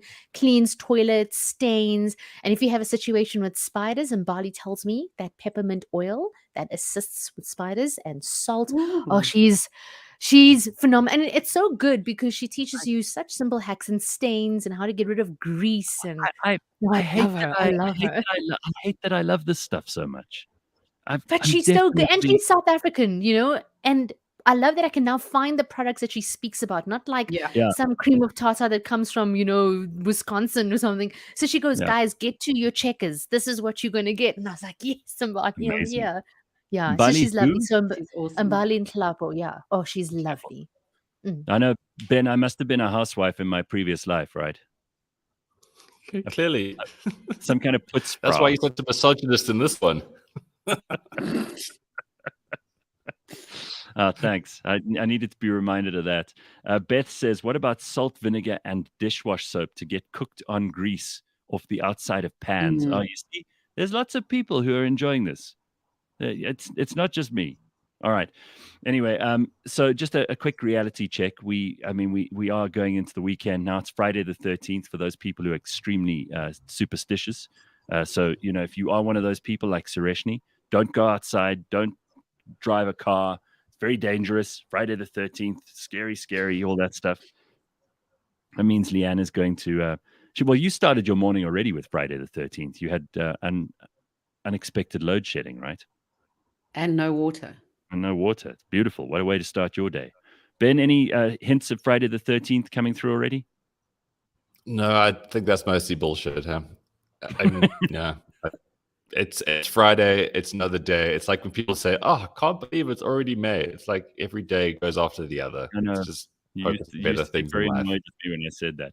All right, but you are compiling. I mean, ironically, you're compiling this sequence of photographs, which will be interesting to watch by the end of the year, and that'll show you how much change there is and why it's worth remarking on. Ben, bastard. Yeah, but it happens all the time though. It's not a surprise. People try to surprise themselves to make it like life's interesting. All right, well, listen, everybody. Have a good weekend, and we will see you on Monday morning, bright and early. There's no George Meany today. He's unfortunately, I don't know if he's out traveling or if he's sick or whatever, but George sent us a message last night that he won't be joining us this morning. So we're going to wrap it up for today, and hopefully you have a better weekend Bitcoin-wise and everywhere else, and we will catch you on Monday morning very early. Sureshnie, nice to see you. Ben, we'll catch up next week, and Leigh-Ann Moll, thank you very much. We'll catch up everybody on Monday. Have a good weekend. Bye. Cheers. Ciao. Cheers. Bye-bye. Bye.